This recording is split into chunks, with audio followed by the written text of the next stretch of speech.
My parents called it a lesson in self-reliance, delivering the news over a dinner they had carefully staged.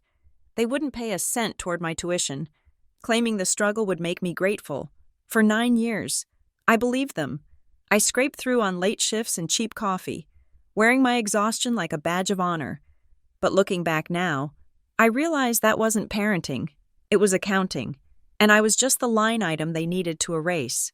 Maple Hollow, Illinois, was the kind of place where lawns were not just mowed but manicured, and where a family's reputation was measured by the stiffness of their holiday card stock. I grew up understanding that appearances were a form of currency. My parents, Robert and Ellen Simmons, were masters of this economy. They curated our lives with the precision of museum directors, ensuring that every extracurricular activity, every church committee, and every volunteer hour I logged was polished until it gleamed. They liked to use the word self-reliance. It was their favorite dinner table sermon. My father would cut his steak with surgical precision and tell me that the world owed me nothing. That character was built in the struggle. I nodded and ate my peas, believing them. I did not notice then that their version of self-reliance came with a lot of fine print. I was encouraged to be independent, as long as that independence looked exactly the way they wanted it to look. I ran for student council because my mother said it showed leadership. I volunteered at the food pantry because my father said it showed civic duty. I was a puppet thinking I was pulling my own strings. Senior year was the crescendo of this performance. When the acceptance letter from Lakeview University arrived, thick and heavy in the mail, my mother actually shrieked. It was a sound of pure social victory. Lakeview was prestigious. It was the kind of school you dropped into conversation casually at the country club just to watch other parents flinch. They threw a party. It was a small, tasteful affair. Of course, my mother arranged a platter of artisanal cheeses, and my father opened a bottle of wine that he told everyone he had been saving for a special occasion. They posed for photos with me, their arms draped over my shoulders, beaming with a pride that felt radiant and warm. My mother posted the pictures to social media immediately, captioning them with hashtags about hard work and bright futures. But as the likes rolled in, the atmosphere in the house shifted. It was subtle at first, like a draft in a well-insulated room. Later that night, as I was cleaning up the cheese platter, I heard them in the kitchen. "You have no idea how much this is going to cost." My father said. His voice was low, stripped of the jovial warmth he had displayed for the guests. "She has to go," my mother replied. "We already told everyone. I know she has to go. I am just saying, she acts like she is entitled to it, like it is just waiting for her." I froze, a half-empty glass in my hand. Entitled? I had a 4.0 grade average. I had spent my weekends tutoring underclassmen while my friends went to the movies. I had done everything they asked. The nitpicking began the next day. It started with small comments. My father would sigh loudly whenever I mentioned a textbook requirement. My mother would ask if I really needed a meal plan, implying that perhaps I could just learn to cook bulk rice in my dorm room. I brushed it off. I told myself they were just stressed. Everyone said paying for college was stressful. Then came the drop. It was 2 weeks before tuition was due. The late July heat in Illinois was oppressive, hanging heavy over the cornfields and the asphalt. I was sitting at the kitchen table, finalizing my course registration on my laptop. The air conditioner hummed, a steady, comforting noise that masked the silence of the house. "Anna, could you come into the living room?" my father called out. His voice was calm, too calm. I walked in. They were sitting side by side on the beige sofa, their hands folded in their laps. It looked like an intervention, or perhaps a business meeting. There was no warmth in the room. My mother refused to meet my eyes, focusing instead on a piece of lint on her slacks. "Sit down," my father said, gesturing to the armchair opposite them. I sat. A cold prickle of unease started at the base of my spine. "Is everything okay?" "We need to talk about your tuition," he said. I nodded. "Okay. I know the deposit is due on the 15th. I can drive the check over to the post office if you want to make sure it gets there in time." "There will not be a check," my mother said. She finally looked at me. Her expression was blank, smooth. Unreadable. I blinked. I don't understand. Do we need to do a wire transfer? We are not paying for it. Anna, my father said. The words hung in the air, heavy and absurd. I laughed nervously. What do you mean? We have decided that it is time for you to truly understand the value of money. He continued. His tone was practiced, steady, as if he were reading from a script. We have supported you your entire life. We have given you everything. But if we pay for your college, you will never learn to stand on your own 2 feet. You will never develop true grit. I stared at them. My mouth felt dry. But it is $40,000 a year. Then you better start working hard, he said. I looked at my mother. Mom, you are joking, right? This is a joke. It is not a joke, she said softly. We are doing this for you. You will thank us later. You will learn independence faster this way. But it is due in 2 weeks, I said, my voice rising. I cannot get loans in 2 weeks without a cosigner. You have to cosign. We will not be cosigning, my father said, cutting me off. That would defeat the purpose. If you default, we would be liable. That is not independence. That is a safety net. I felt like the floor was dissolving beneath me. The shock was not just the refusal. It was the calmness. They were not angry. They were not apologetic. They were serene. They had discussed this. They had planned it. They had celebrated my acceptance, taken the photos, soaked up the praise from the neighbors, and all the while, they knew they were going to do this. I stood up. My legs felt shaky. So I am just on my own? You are welcome to live here until the semester starts, my mother said benevolently. But after that, you are an adult. I turned and ran up the stairs. I needed to get to my room. I needed to be surrounded by my things, by the familiar comfort of my sanctuary. When I opened my bedroom door, I stopped dead. My room was gone. My bed was stripped. My posters were taken down. My desk, usually cluttered with notebooks and pens, was bare. In the corner, 3 cardboard boxes were stacked neatly. My mother appeared behind me at the top of the stairs. I needed to start organizing. She said, I am turning this into a home office. I figured since you are leaving, it was time to clear out the clutter. Clutter. My life was clutter. She had boxed up my childhood before I had even left the house. It was a clear, silent message. There was no soft landing here. If I failed, if I couldn't pay, I couldn't just come back to my room. My room didn't exist anymore. I did not sleep that night. I spent the hours until dawn staring at the ceiling, my mind racing like a hamster on a wheel. I had 2 weeks. The next morning, I drove to the Lakeview University financial aid office. I didn't have an appointment. I just walked in, pale and shaking, and told the receptionist I had an emergency. They sent me to Marisol Kent. Marisol was a woman who looked like she had seen every possible version of a bad day and remained unimpressed by all of them. She had sharp eyeliner, a messy bun held together by a pencil, and a desk buried under stacks of paper. Sit, she commanded, pointing to a plastic chair. You look like you're about to vomit. Do I need to get the trash can? I might, I whispered. She sighed and pushed a box of tissues toward me. Talk, fast. I told her everything. The acceptance, the parents, the 2-week deadline, the refusal to co-sign. When I finished, I expected her to offer sympathy. I expected a hug. Instead, she clicked her tongue and started typing furiously on her keyboard. Okay, she said, her eyes scanning the screen. Your parents are, and I say this as a professional, pieces of work. But crying about it will not pay the bursar. So here's the reality. She spun the monitor around. You are dependent until you are 24 unless you get married, join the military, or become an orphan. Since your parents are alive and kicking, their income counts against you. That means no Pell Grants. That means limited federal loans. I felt the tears pricking my eyes again. So I cannot go? I did not say that. Marisol snapped. I said it is going to be hard. We can appeal for a change in circumstance, but that takes months. For right now, we patch it. She worked miracles in the next hour.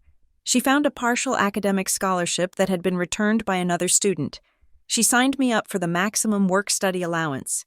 She restructured the tuition into a monthly payment plan, but here's the catch. Anna, she said, circling a number on a printout with a red pen. The first 3 installments are due immediately to clear you for registration, and campus housing requires an upfront fee we cannot waive. I looked at the number. It was $3,000. I have $500 in my savings account, I said weakly. Then you better get a job, Marisol said. 2 jobs, and you are going to need to find a place to sleep that is not a dorm, because you cannot afford the dorm deposit right now. I walked out of her office with a headache that throbbed behind my eyes. But I had a plan. A terrible, exhausting plan. But a plan. I found a classmate from high school, Sarah, who was renting a rundown house off campus with 3 other girls. I begged her to let me crash on their couch for a month. I offered to clean the bathroom and do the dishes in exchange for rent. She looked at me with pity, which stung worse than the rejection. But she said yes. Then I hit the pavement. I got a job at the Pine Street Diner, taking the graveyard shift from 10 at night until 6 in the morning, 3 days a week. It was a greasy spoon where the coffee was strong and the clientele was a mix of truckers and drunk college students. The manager, a guy named Rick, who smelled permanently of bacon grease, hired me on the spot because I had a pulse and didn't look like I would steal from the register. I also picked up weekend shifts with a catering company that serviced the high-end weddings at the very country club my parents belonged to. I moved out of my parents' house 3 days later. I loaded my 3 boxes into the trunk of my 10-year-old sedan. My mother stood on the porch, watching me. She handed me a book. It was a paperback with a mountain climber on the cover. "It is about grit," she said. "I highlighted a quote in chapter 3 for you. I think it will really resonate." I took the book. I didn't say thank you. "We are so proud of you." "Anna," she added, "I told Aunt Linda that we are paying your way emotionally. It is so much more valuable than money. Paying my way emotionally." The phrase tasted like bile in my throat. I got into my car and drove away without looking back. The first month was a blur of exhaustion. I slept in 4-hour bursts on Sarah's lumpy couch, waking up with a stiff neck and the smell of stale beer in my nose. My life became a mathematical equation of survival. I had class at 8 in the morning, work-study in the library from noon to 4, a nap in the stacks, diner shift from 10 to 6, rinse, repeat. I learned that hungry was a state of being, not a temporary sensation. I learned that you could buy a 50-pound bag of rice for $20 and live off it for a month if you stole soy sauce packets from the cafeteria. My parents, meanwhile, continued their performance. My father forgot my address. I knew this because a birthday card from my grandmother never arrived. When I called her, she said she had sent it to the dorm address my father gave her. I didn't have the heart to tell her I wasn't in a dorm. I didn't have the heart to tell her I was sleeping in a living room next to a pile of unwashed laundry. My mother texted me weekly. "Call me," she would write. "We need to practice accountability." I would call on Sunday afternoons, usually while I was doing laundry at the laundromat because Sarah's washer was broken. "How are your grades?" my mother would ask. "Fine," I would say, staring at the spinning drum of clothes. "Are you making friends?" "Yes." She never asked if I was eating. She never asked if I was sleeping. She never asked how I was paying for the books, or the gas, or the car insurance. It was as if the mechanics of my survival were invisible to her. As long as I was enrolled and not getting arrested, the experiment was a success. One weekend in October, I had to go back to Maple Hollow. I needed my winter coat, which had been packed away in the attic, and I couldn't afford to buy a new one. I parked my car down the street, not wanting to block the driveway in case they had company. The house looked exactly the same. The lawn was perfect. The windows gleamed. It looked like a fortress. I let myself in with my key. The silence of the house was heavy. I could hear voices coming from the kitchen. I walked softly down the hallway. I didn't want to talk to them. I just wanted to get my coat and leave. But then I heard my name. "Timeline is tight." "Ellen," my father was saying. His voice sounded strained. "We stick to the plan," my mother snapped. "We cannot let this look bad." If people find out we are liquidating, the rumors will start. It is risky. My father said, "Everything is risky, Robert. But cutting the expenses was necessary. Anna will figure it out. She is resilient." I froze in the hallway. Cutting expenses. Was that what I was? An expense to be cut? A budget line item that had been redlined? And what did she mean by this? "We cannot let this look bad." I didn't know what this was yet, but the way she said it, sharp, fearful, defensive, made my skin crawl. I felt less like a daughter and more like a leak in a dam that they were frantically trying to plug. I backed away. I didn't get my coat. I turned around and walked out the front door, closing it silently behind me. I shivered in the autumn wind, getting back into my car. I drove back to campus with the heater blasting, but I couldn't get warm. November brought the first snow and a new level of fatigue. I was falling asleep in my lectures. My journalism professor, a kind man named Mr. Henderson, woke me up twice in 1 week, the second time. He just looked at me with sad eyes and didn't say anything. I went home for Thanksgiving only because the diner was closed, and Sarah's roommates were having a party I wasn't invited to. The house was filled with the smell of roasting turkey. It felt like a trap. My parents were in high spirits. They had guests coming, the Millers from down the street and their son, who was at Yale. Be cheerful. My mother instructed me as I walked in the door. And please, Anna, do not talk about your finances. It is vulgar to discuss money at the dinner table. And do not mention the diner. Tell them you are focusing on your studies. So I was supposed to lie. I was supposed to pretend that I wasn't working 60 hours a week. I was supposed to pretend that I wasn't one flat tire away from dropping out. I smiled until my face hurt. I ate the turkey. I nodded when Mrs. Miller told me how lucky I was to have such supportive parents. After dinner, I helped clear the table. My father was in the living room pouring brandy for Mr. Miller. My mother was in the garage looking for more napkins. I walked into the kitchen to put the dishes in the dishwasher. The room was chaotic with the remnants of the feast. On the counter, next to the high-end espresso machine my parents had bought themselves as a Christmas gift last year, was the wireless printer. It had a blinking green light. A single sheet of paper was sitting in the output tray. I glanced at it, assuming it was a recipe or a schedule. It was an email printout. From Accounts Payable, Brightstone Preparatory Academy. To Robert Simmons. Date, August 12th. Subject, Payment Confirmation. My breath hitched.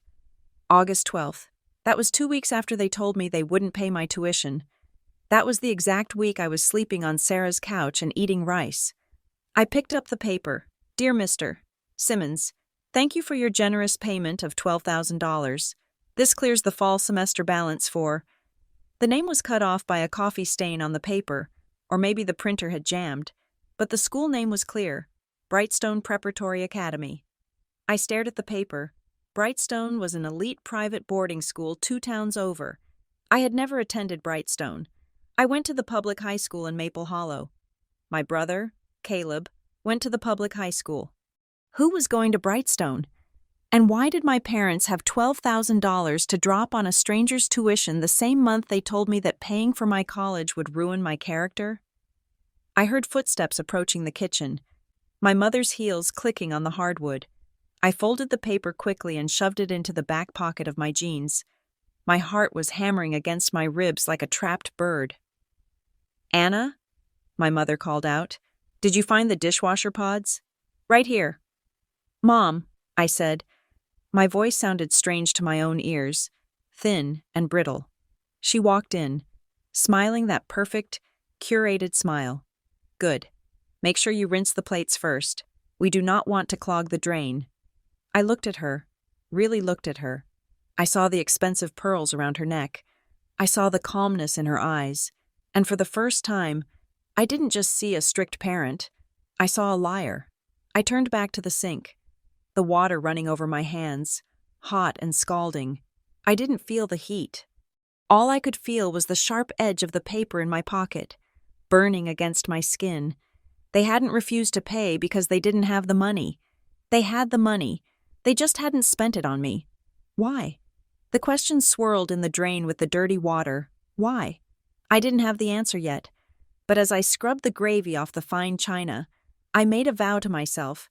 I wasn't just going to survive this, I was going to find out the truth.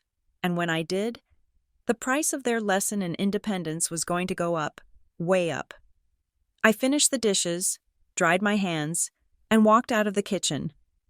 I had a long drive back to campus, and I had a morning shift at the diner, but I wasn't tired anymore. I was wide awake. I drove back to campus with the ghost of that email printout tucked inside my glove compartment. The paper was folded into a tight square, hidden beneath a stack of napkins and a tire pressure gauge. It felt radioactive. $12,000 to a school I never attended. $12,000 paid the same month they told me I needed to learn the value of $1. When I reached the university, the first thing I did was not unpack. I went straight to the administration building. The air conditioning was frigid, a stark contrast to the humid Illinois heat outside. I sat at a computer terminal in the registrar's office, the screen glowing blue against my tired eyes. I navigated to my personal profile. Under the section labeled Emergency Contact, the name Robert Simmons stared back at me. I hit backspace. I deleted him letter by letter. Robert, gone. I typed in Marisol Kent. I added her office number. I didn't ask her permission. I just did it. It was a small administrative change, but it felt like I was cutting an umbilical cord with a dull knife if I got hit by a bus. I didn't want the first call to go to the people who were treating my survival like a spectator sport. From that moment on, I began to treat my family not as parents, but as a weather system. You do not argue with a hurricane. You do not ask a tornado for an apology. You track it, you anticipate its path, and you board up your windows. My life settled into a rhythm that was less like living and more like a military campaign. I woke up at 6 a.m. I went to class until noon. I worked my work-study job in the library basement, shelving books in the silence of the stacks. Until 4. I slept for 2 hours in my car or on a beanbag in the student lounge. Then I drove to the Pine Street Diner for the night shift. I learned the geography of the campus by its sleeping surfaces. The third-floor stairwell of the science building was warm and rarely patrolled by security. The quiet study room in the humanities hall had plush armchairs that you could push together if you were quick. I was exhausted in a way that felt cellular. My bones ached. My eyes were perpetually gritty. But there was a strange, jagged pride in it. I was doing it. I was paying the bills. Every time I swiped my debit card at the grocery store for a loaf of bread and a jar of peanut butter, and the transaction was approved. I felt a surge of adrenaline, but exhaustion makes you sloppy, and sloppiness gets noticed. I was in my Introduction to Journalism lecture, a large hall with tiered seating. Mr. Henderson was droning on about the ethics of sourcing. I had worked a double shift the night before because the other waitress had called in sick with the flu. The hum of the projector was hypnotic. I rested my head on my notebook for just a second. When I woke up, the hall was empty. Well, almost empty. A guy was sitting 2 seats away from me. He was wearing a flannel shirt that had seen better days and wire-rimmed glasses that were slightly crooked. He was packing up his bag slowly. "You were snoring," he said. I sat up, wiping a line of drool from my cheek. I was mortified. "Please tell me I did not drool." He smiled. It wasn't a mean smile. It was lopsided and gentle. "Only a little. You missed the part about the Pentagon Papers." "Great," I muttered, rubbing my face. "I am going to fail." He reached into his bag and pulled out a notebook. It was a chaotic mess of scribbles and arrows, but the handwriting was legible. "Here, take a picture of my notes." I looked at him properly. I recognized him. Eli Harper. He was the guy who always sat in the front row and asked questions that made the professor pause. "Why?" I asked defensively. "I don't have any money for a tutor. I did not ask for money." Eli said, "You just look like you are fighting a war, and I figured you could use some ammo." I hesitated, then pulled out my phone and snapped photos of his pages. "Thank you. I owe you one." "Coffee," he said. "You owe me a coffee, but not the stuff from the cafeteria. That is just brown water." We started meeting for coffee. But it wasn't a date. It was a truce. Eli was a journalism major because he believed in truth with a capital T. He was idealistic and sharp, and he noticed things. He noticed that I wore the same 3 sweaters in rotation. He noticed that I never ordered food, only black coffee. He noticed that I disappeared on weekends. He didn't push. He just started bringing an extra bagel to our study sessions. I accidentally bought 2, he would say, pushing the paper bag toward me. I am not hungry. Do you want it? We both knew he was lying. We both knew I was hungry. But he let me keep my dignity. So I ate the bagel. October arrived with a damp chill that seeped through the soles of my cheap boots. I was barely keeping my head above water financially, checking my bank account balance 3 times a day. Then the email came. Subject: Urgent. Scholarship Eligibility Review. My stomach dropped to the floor. I opened it with trembling fingers. The financial aid office was notifying me that my partial scholarship, the one Marisol had miraculously found, was under review. There had been a report concerning my financial stability and external support systems. I ran to Marisol's office. I didn't even knock. I burst in, waving my phone.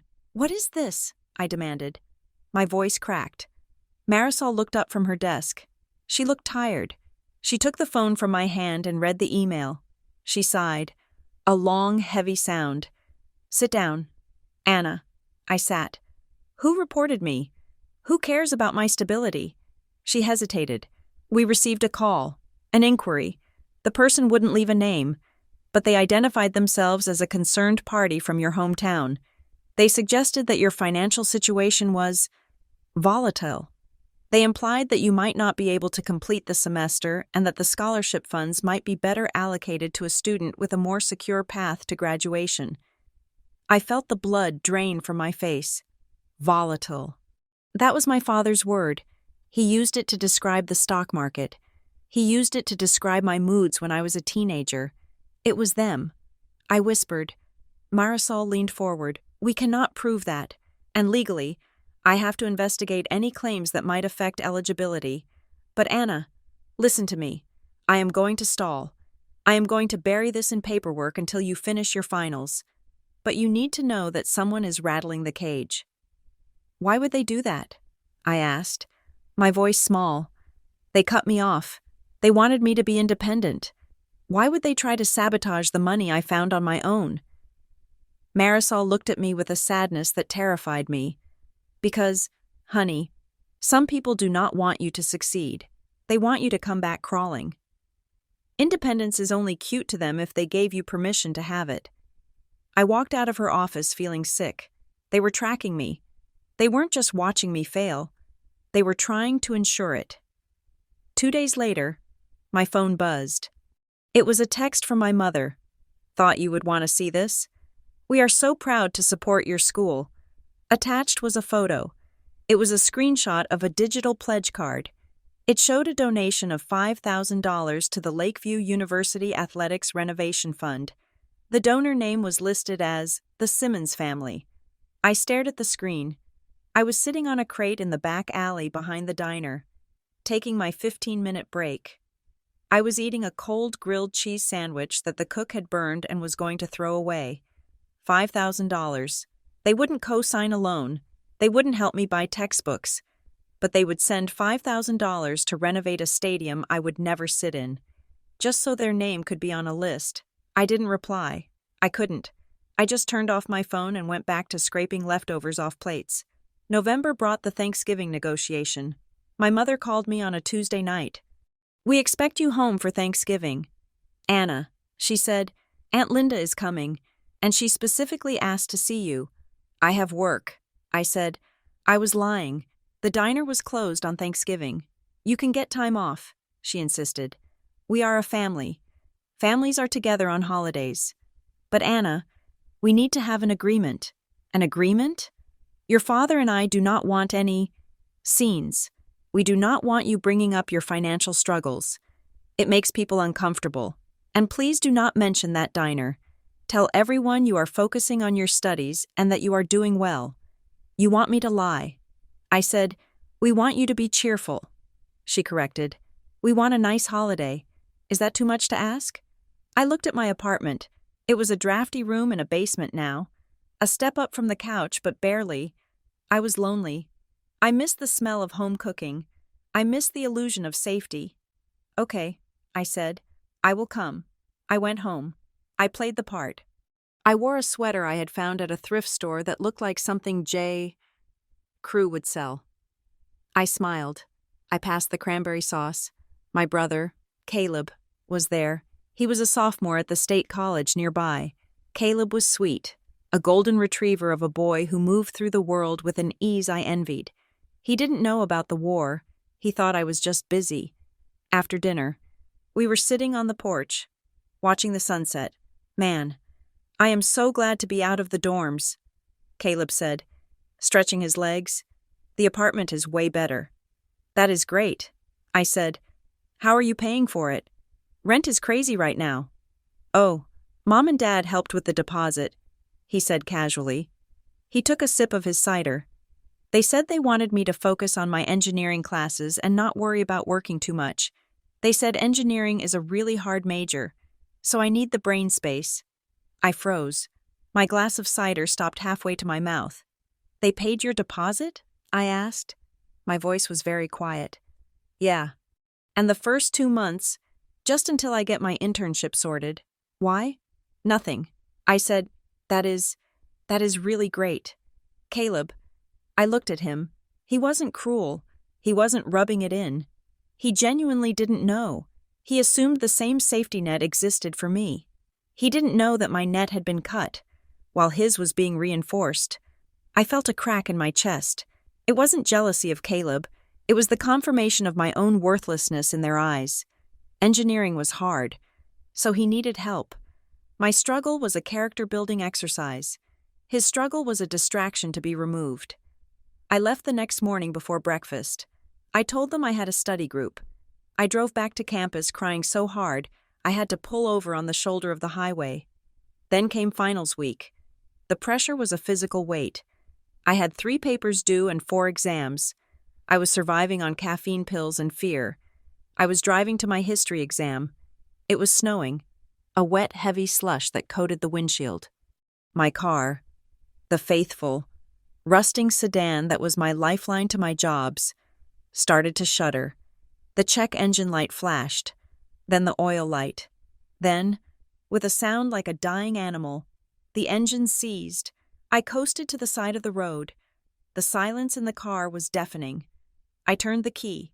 Nothing, just a hollow click. I hit the steering wheel, once, twice, then I screamed. I screamed until my throat was raw. I was going to miss my exam. I was going to lose my job if I couldn't get there. I had $40 in my bank account. A tow truck would cost $100. I pulled out my phone. I didn't call my father. I didn't call my mother. I called Eli. I need help.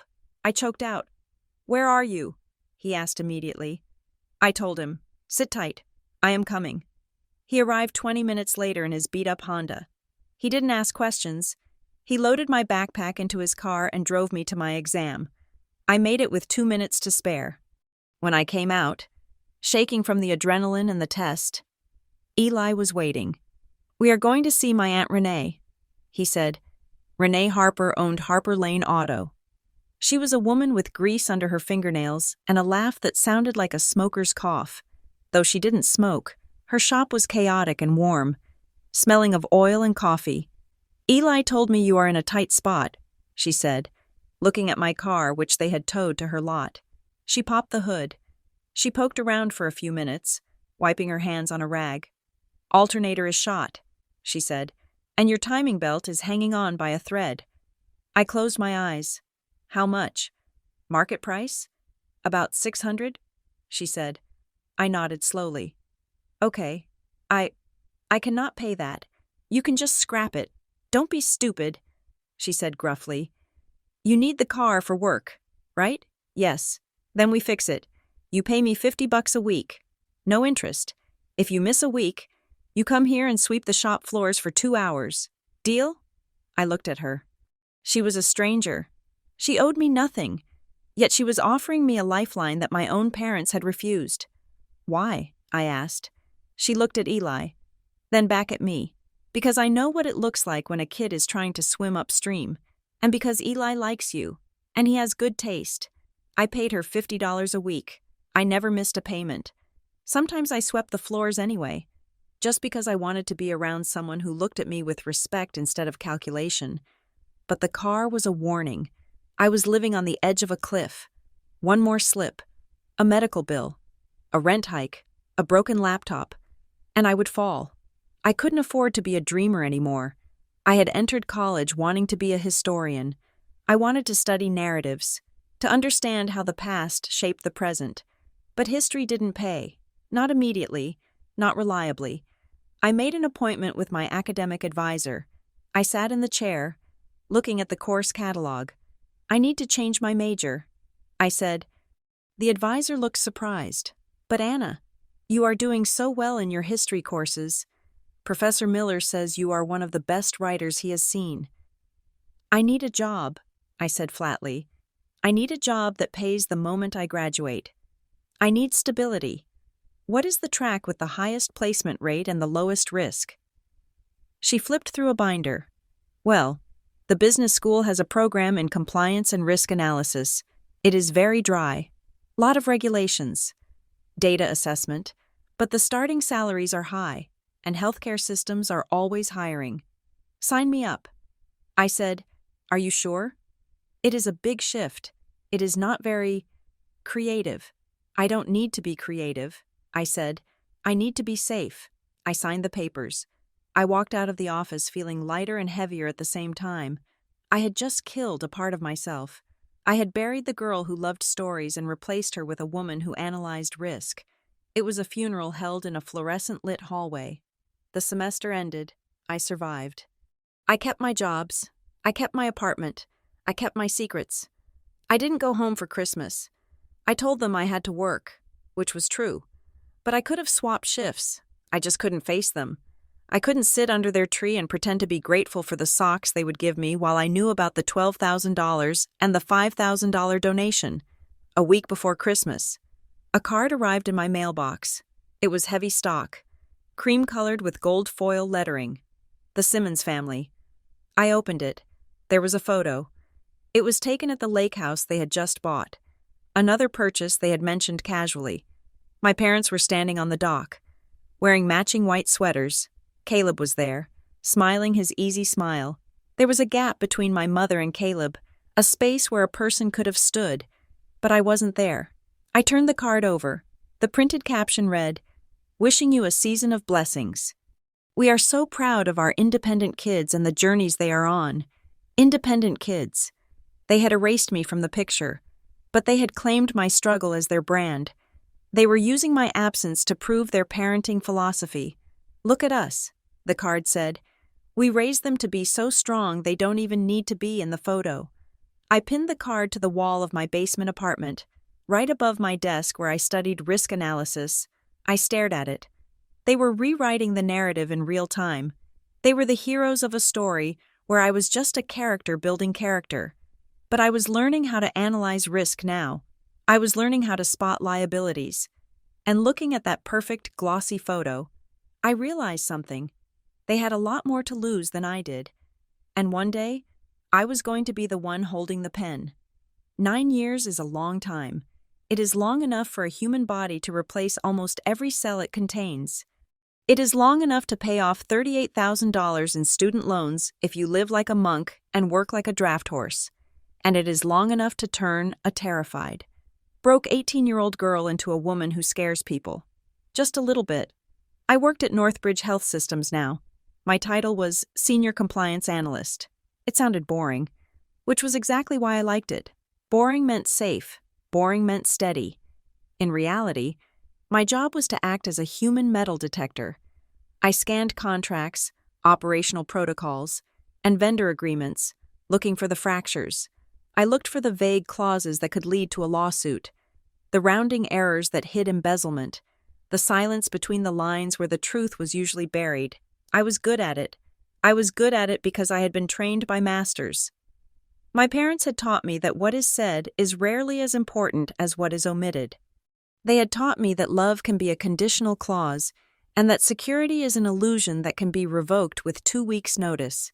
At 31, my life was a fortress of my own design. I lived in a one-bedroom apartment on the north side of Chicago. It was not large, but it was mine. The floors were hardwood, the walls were painted a cool, clinical dove gray, and the refrigerator was always full. I had a savings account with 6 months of living expenses, a retirement fund, and a credit score that was impeccable. I controlled every variable. My circle was small, tight, and impregnable. Marisol Kent was no longer just a financial aid counselor, she was the director of the department now, and we met for dinner once a month. She was the one who taught me how to navigate the bureaucracy of the world, how to make a system work for me instead of crushing me. Eli Harper was still there, too. He was an investigative journalist for the city paper now, tired-eyed and cynical, chasing corruption stories that rarely made the front page. We still weren't romantic. We were something sturdier. We were veterans of the same war. And Renee Harper. I still drove to Harper and Lane Auto every time my car made a noise. Even though I could afford a new car now, I went because Renee would make me coffee in a styrofoam cup and ask me about my life with a gruff sincerity that made me want to cry. She was the mother I had chosen, the one who didn't care about my resume, only my tire pressure and my happiness. In that order, I was safe, or I thought I was. Then the email came. It was from my mother. The subject line was simply, Family Weekend. Dearest Anna, we miss you. We have finally settled into the new place at Clearwater Ridge, and it is just breathtaking this time of year. We are hosting a small family weekend next month. Just us and Caleb. We would love for you to come up. It has been too long since we were all together. Let's make some new memories. Love, Mom. It was sugary. It was formal. It read less like an invitation and more like a press release. I called Caleb first. My brother was 28 now, an engineer who designed bridges. He was still the golden boy, but the shine had dulled a little. He seemed tired lately, confused by the way the world didn't always bend to his will. Are you going to this lake house thing? I asked him. Yeah, he said.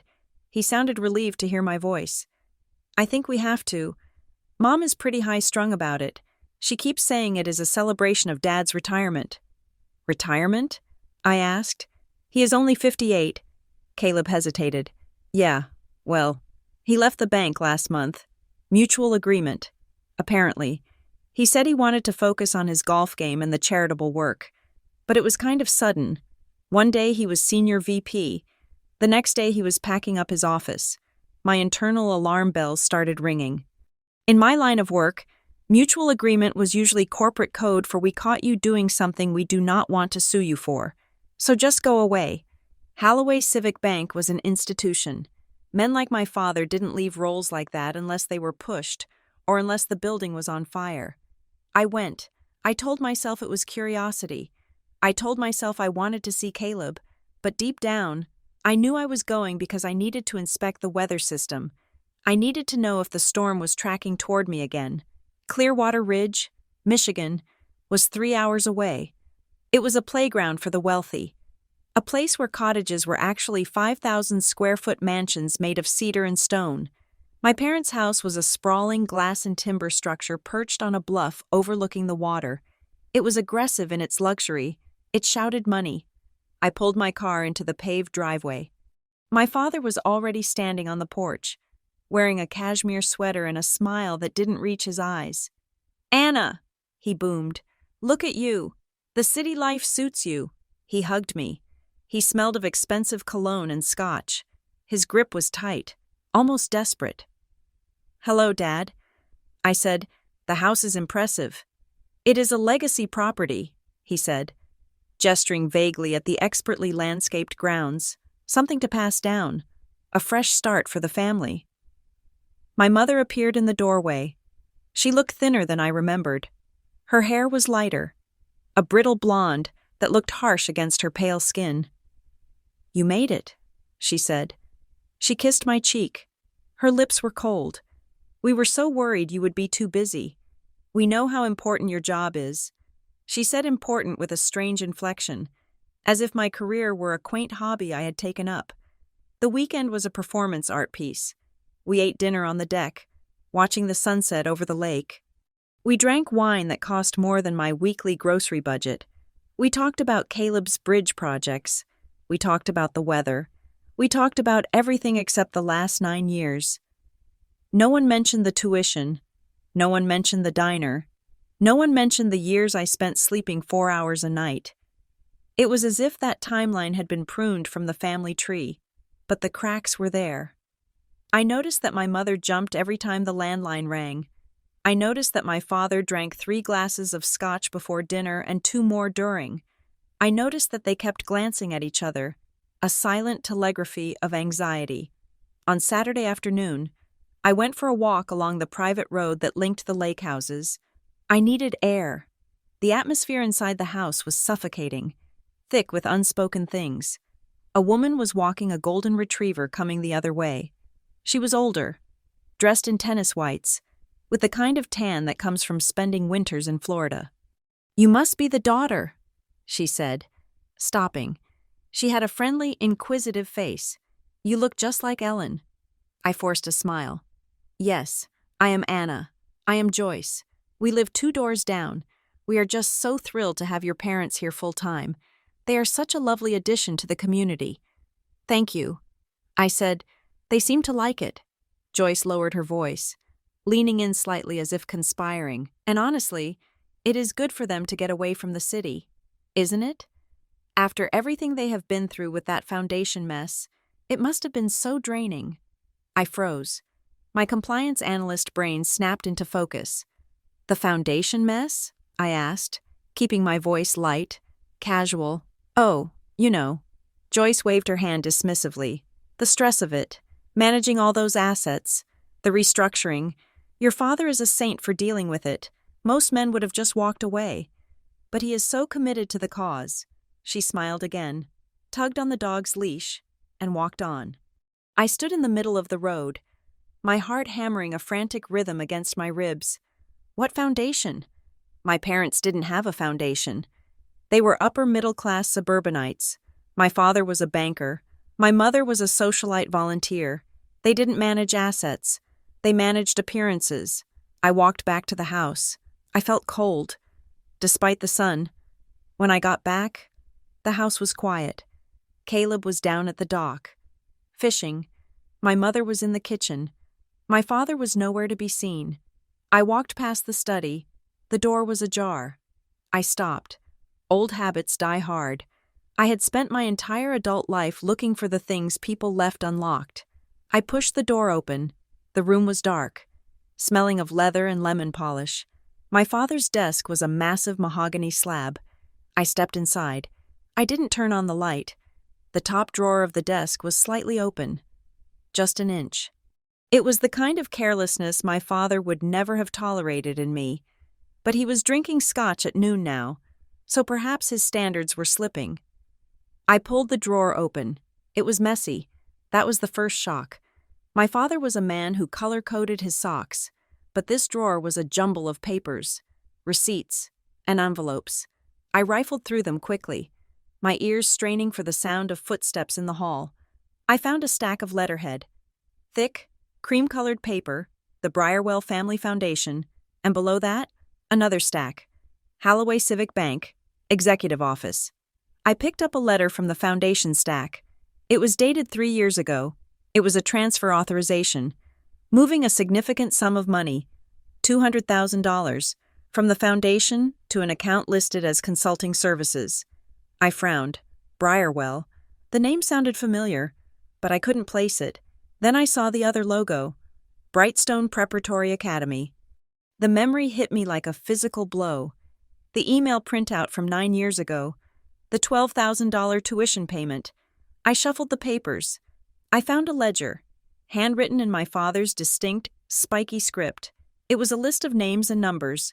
Donation, athletics, $5,000, tuition, Brightstone, $12,000, housing support, C, Simmons, $3,000, Caleb, C, Simmons, and then, near the bottom, a line that made my breath catch. Containment strategy, A, Simmons. 0. Containment strategy. I wasn't a daughter. I wasn't even an expense anymore. I was a problem that had been contained. I heard the front door open. My father's booming voice called out to Caleb. I shoved the papers back into the drawer. I tried to arrange them exactly as they had been. I pushed the drawer shut, leaving it open the exact inch I had found it. I slipped out of the study and into the hallway just as my mother came out of the kitchen. "Oh, there you are," she said. She was holding a tray of iced tea. "You look pale." "Anna, are you feeling all right?" "I am fine," I said. "Just a headache. Come sit on the porch." She said, "I want to talk to you." I followed her. We sat on the wicker furniture. The lake glittered ironically in the background.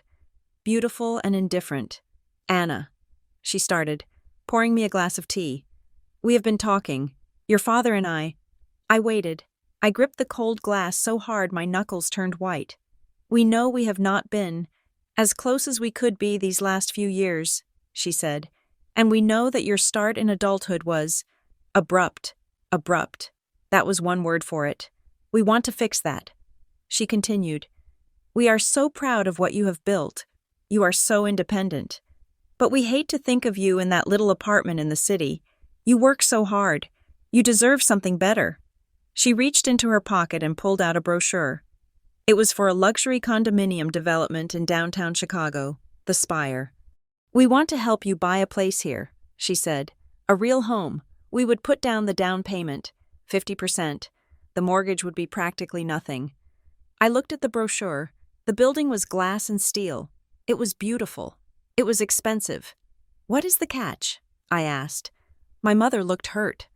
A flash of genuine pain crossed her face. Or maybe it was just a very good simulation. "No catch. Anna, we just want you to be secure. We want you to be part of the family again. We want you to come home more. Maybe come up to the lake one weekend a month? Spend Christmas with us? Stop being so distant." She reached out and touched my hand. Her skin was dry and papery. "We just want to be a family," she whispered. I looked at the brochure. 50% down. It was hundreds of thousands of dollars. Money they claimed they didn't have when I was 18. Money they had withheld to teach me a lesson. Now they were offering it to me. Why? Because they loved me? Or because they were afraid of me? I thought about the neighbor, the foundation mess. I thought about the ledger, containment strategy. If I took the money, I was bought. If I took the condo, I was theirs. I would be complicit in whatever game they were playing, even if I didn't know the rules. I pulled my hand away gently. "Mom," I said, "it is a generous offer, truly, but?" she asked, her eyes hardening slightly. "But I like my apartment," I said. "I like my life. I bought it myself. I own it. I don't need a condo." "Anna, do not be stubborn," she said, her voice sharpening. "This is an investment. This is security. I have security." I said, "I built it." She stared at me. The mask slipped for a second. I saw anger there, hot and ugly. "You are being difficult," she snapped, "just like when you were a teenager. We are trying to help you." I stood up. "I think I'm going to go lie down. My headache is getting worse." I left her sitting there with the brochure and the melting iced tea. That night, I couldn't sleep. The silence of the lake house was oppressive. It felt like the house was holding its breath. I got up around 2 a.m. to get water. I walked softly down the hallway in my socks. I heard voices from the study. I stopped. "She suspects something," my mother was saying. Her voice was a hiss. "Did you see her face when I offered the condo?" She looked at me like I was handing her a grenade. "She is just prideful." "Ellen," my father said. He sounded exhausted. "She always has been. It is the independence thing. We pushed it too hard. It is not just pride," my mother insisted. "She is an analyst. Robert, that is what she does. She looks for rot. If she starts digging, she won't dig," my father said. "She has no reason to. We covered the tracks at the bank. The foundation audit is stalled. As long as she stays in her lane, we are fine." "We should have handled her better at 18, my mother said. The regret in her voice was chilling. It wasn't regret for hurting me. It was regret for a tactical error. We should have paid the tuition. We should have kept her close. Instead, we turned her into a stranger who judges us. If Anna talks, we are finished. My father said. His voice was grim. The whole house of cards comes down. The Briarwell money, the bank deal, everything. We cannot let her find out about the source of the funds. I backed away. I moved silently, one step at a time, until I was back in my room. I locked the door. I braced a chair under the handle. I sat on the bed, shaking. It wasn't just about not paying for college. It wasn't just about teaching me grit. They were afraid of me. They had been afraid of me for 9 years.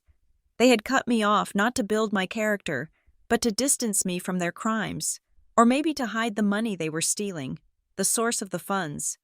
What funds? My phone buzzed on the nightstand. I jumped. It was 3 a.m. I picked it up. It was a notification for a new email. I didn't recognize the sender. The address was a string of random characters, something encrypted and untraceable. I opened it. Subject: I know what they did. To Anna Simmons. You don't know why they made you independent. You think it was cruelty. You think it was bad parenting. But I do. I know exactly why they cut you off. It wasn't about the money. It was about where the money came from. If you want the truth, meet me. Tuesday, noon. The Golden Bean Cafe on 4th. Come alone. I stared at the screen until the backlight timed out and the room plunged back into darkness. I wasn't safe. My fortress, my job, my paid-off loans. None of it protected me from this. I was standing in the middle of a blast zone, and the fuse had been lit 9 years ago. I lay back on the pillows, listening to the silence of the house, the breathing of the parents who had raised me, and realized that for the first time in my life, I wasn't just their daughter, I was their greatest threat. The Golden Bean was the kind of cafe that prided itself on noise. The espresso machine screamed, the indie folk music blared, and the tables were packed so tightly together that privacy was created by the sheer volume of the chaos. It was the perfect place to meet a stranger who claimed to know the darkest secrets of my family. I arrived 15 minutes early. I sat in a corner booth with my back to the wall, watching the door. I had my phone recording in my pocket. I had a pepper spray canister in my purse. I felt ridiculous, like I was role-playing a spy in a bad movie. But the fear in my gut was heavy and real. At noon exactly, a woman walked in. She looked nothing like the shadowy informant I had imagined. She was in her late 40s, wearing a sensible beige raincoat and carrying a canvas tote bag. She looked like a librarian or a tired schoolteacher. She scanned the room, her eyes darting nervously, until she saw me. She hesitated, then walked over. "Anna?" she asked. Her voice was low. "Yes," I said. "You must be the email. I am Dana," she said, sliding into the booth opposite me. She didn't take off her coat. She kept her bag on her lap. Clutching the straps with white-knuckled hands, I didn't offer a handshake. I just looked at her. "Why are we here?" "Dana?" She ordered a black tea from a passing waiter and didn't speak until he was gone. "I used to be an accountant," she said. "I worked for a firm that handled the audits for the Briarwell Family Foundation.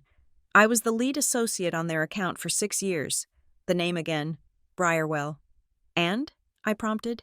"And I left 2 years ago," she said. "There was a dispute.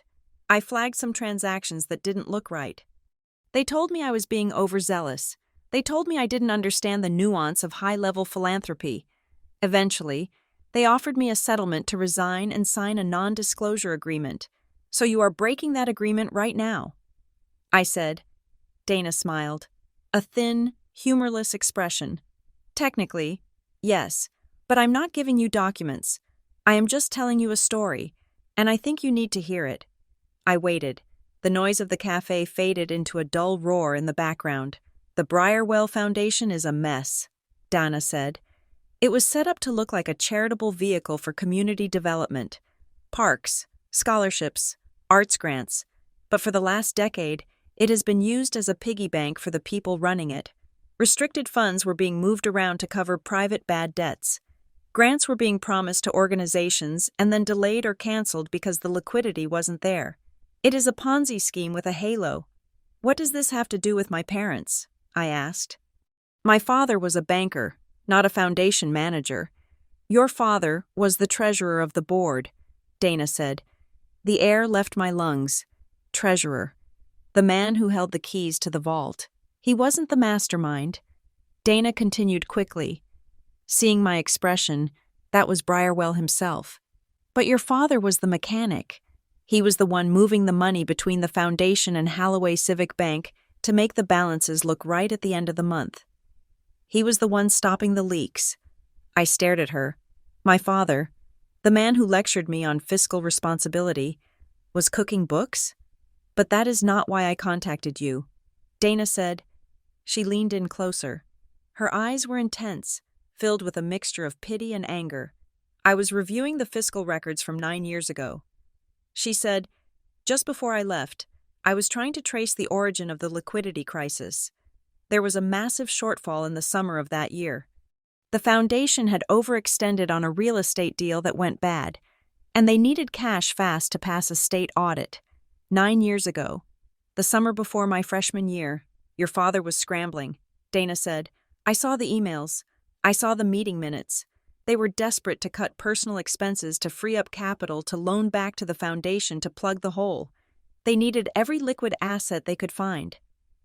I felt a coldness spreading through my chest, radiating out to my fingertips. There was an email chain. Dana said softly, between your father and your mother, they were discussing the liquidity crunch. Your tuition was listed as a line item, $40,000 a year, plus room and board. I stopped breathing. Your father wrote that it was the largest single expendable item in their budget. Dana said, he said that if they cut it, they could divert that cash flow back into the bank to cover the foundation's margin call. Expendable. But the worst part, Dana said, her voice shaking slightly, was your mother's reply.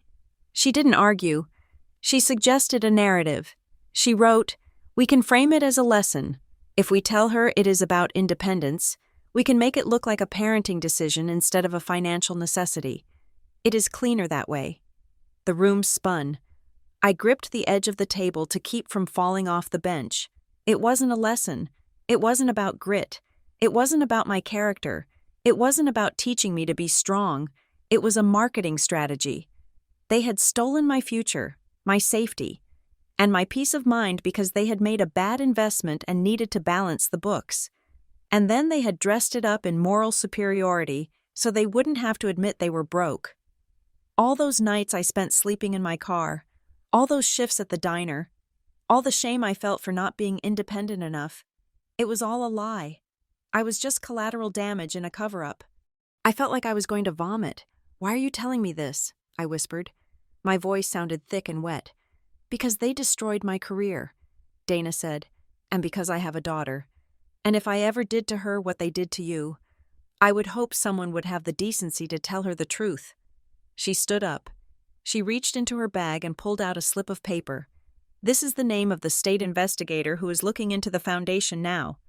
She said, I cannot talk to him. My non-disclosure agreement is ironclad, and they have threatened to sue me into oblivion if I speak on the record.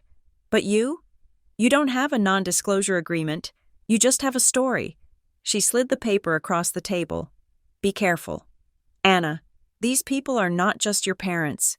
They are cornered animals. Then she walked out of the cafe, disappearing into the lunchtime crowd, leaving me sitting there with the ruins of my life spread out on the table like spilled sugar. I didn't go back to work. I couldn't. I walked for hours. I walked until my feet blistered in my sensible work heels. I walked until the sun went down and the city lights turned the sky a bruised purple. I had spent 9 years building a narrative of my own. I was the survivor. I was the phoenix who had risen from the ashes of my parents' tough love. I had respected them, in a twisted way, for their commitment to their principles, even if those principles had hurt me. But there were no principles. There was only greed and panic. I was not a phoenix. I was an asset liquidation. The next morning, I called Tessa Moylan. Tessa was a lawyer I knew through work. She was sharp, terrifyingly smart, and specialized in nonprofit compliance. She was the person you called when you realized your charity gala was technically a money laundering operation. I met her in her office, a glass box high above the Chicago River. I told her everything. I told her about the tuition. I told her about the cafe meeting. I told her about the documents I had seen in the drawer at the lake house. Tessa listened without interrupting. She took notes on a yellow legal pad. Her face unreadable. When I finished, she capped her pen and looked at me. "Anna, this is radioactive," she said. "I know." I said, "No, I do not think you do," she said. She leaned forward. "If what this Dana woman says is true, your father is looking at charges for embezzlement, fraud, and misappropriation of charitable assets. Holloway Civic Bank will be dragged into it. The Briarwell Foundation will be dissolved." "What about me?" I asked. "That is the tricky part," Tessa said. "You work in compliance. You are a risk analyst. You have now been given what the law calls constructive knowledge of a crime. If you do nothing, and it comes out that you knew, your career is over. You will be unhireable. But if I speak, then you are the key witness against your own father," she said, "and let's be clear about what that means. It means you are the one who puts him in prison. It means your family is destroyed. It means your brother, who sounds innocent in this, will watch his life implode, and he will know you lit the fuse." I stared at the river below. It looked cold and gray. "And there is another risk," Tessa added gently. "If your parents are as manipulative as they sound, they will not go down quietly. They will try to discredit you. They will try to paint you as the disgruntled daughter who was cut off and wants revenge. They will attack your credibility. And since you work in the same industry, risk and finance, they can hurt you professionally before you even get to the witness stand." I felt a chill that had nothing to do with the air conditioning. "So what do? "You have 3 options," Tessa said. "Option 1, you bury it. You pretend this meeting never happened, you never saw the drawer, and you pray the state investigator finds it on his own. Option 2, you go to the investigator anonymously. You give him the map, but you stay out of the room. Option 3, you go nuclear. You go on the record. I don't want to go nuclear." I said, "I just want to be free of them." Tessa looked at me with sympathy. "Honey, you haven't been free of them for 9 years. You have just been on a longer leash." I went back to Northbridge Health Systems, feeling like I was walking through a minefield. I tried to focus on my work. I tried to review vendor contracts for the hospital cafeteria. But the numbers kept swimming before my eyes. 2 days later, the first mine exploded. I was called into the Director of Human Resources office. The compliance officer for the hospital was there, too. A man named Mr. Henderson, no relation to my old journalism professor, who usually greeted me with a joke about coffee. Today, he wasn't smiling. "Sit down, Ms. Simmons," the HR director said. She was a woman who smiled too much with her mouth and not enough with her eyes. I sat. "Is something wrong?"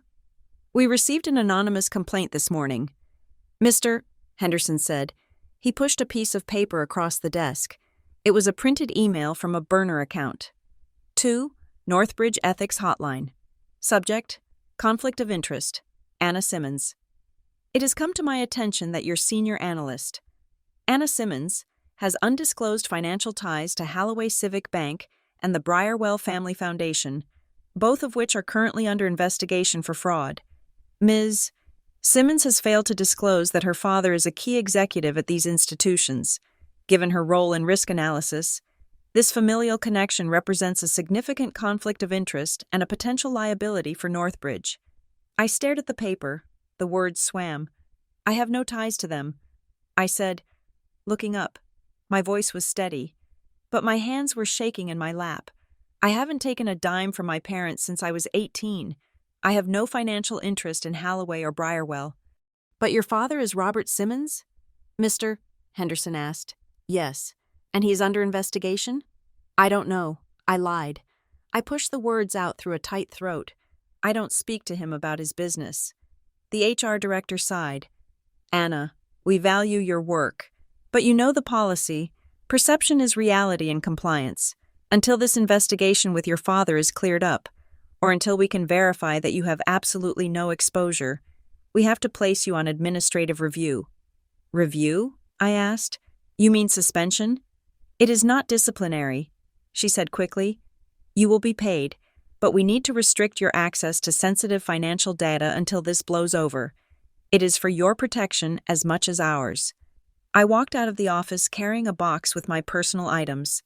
A mug, a stress ball, a framed photo of my dog.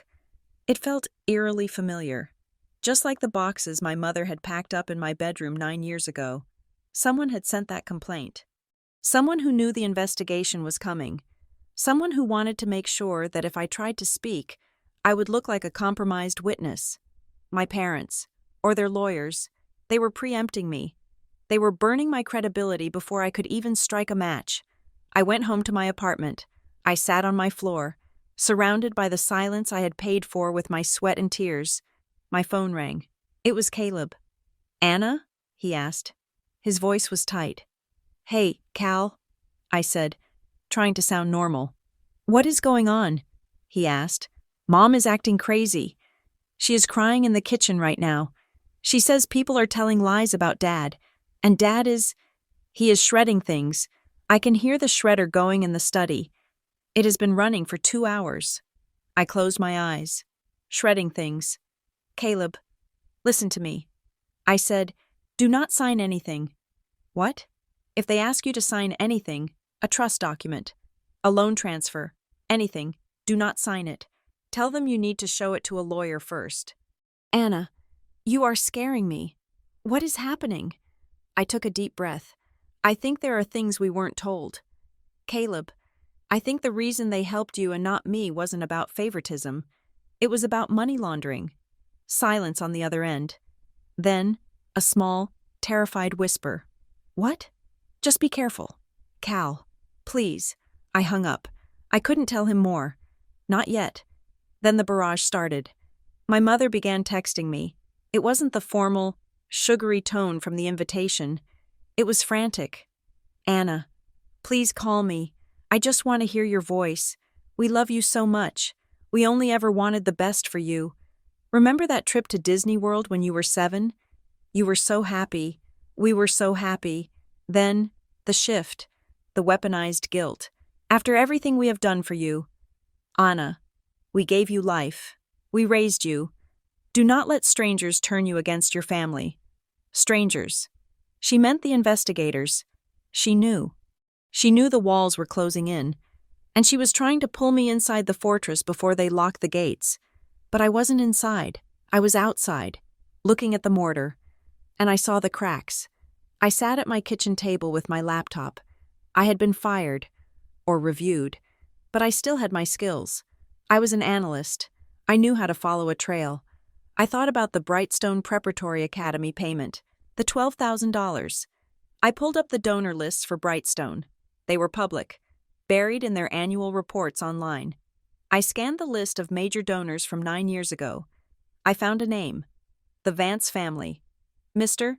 Vance was on the board of Halloway Civic Bank. He was my father's boss at the time. I cross-referenced the names. I found a graduation announcement from Brightstone for that year. Peter Vance. Then I found a news article from a local paper, archived and dusty. Vance's son involved in vandalism incident. It was a small story. A group of boys had caused significant damage to a public park. No charges were pressed. The damages were privately settled. I connected the dots. It was a theory, but it fit the pattern. My father's boss's son gets in trouble. He needs a private settlement to keep it off his record and stay in the elite school. My father, the loyal lieutenant, steps in. He pays the tuition, or the settlement, using foundation funds or his own cash, washing it through the school. He buys his boss's loyalty. He secures his position at the bank. But to do that, he needs $12,000 fast. And where does he find $12,000? He looks at his daughter's college fund. He looks at the expendable line item.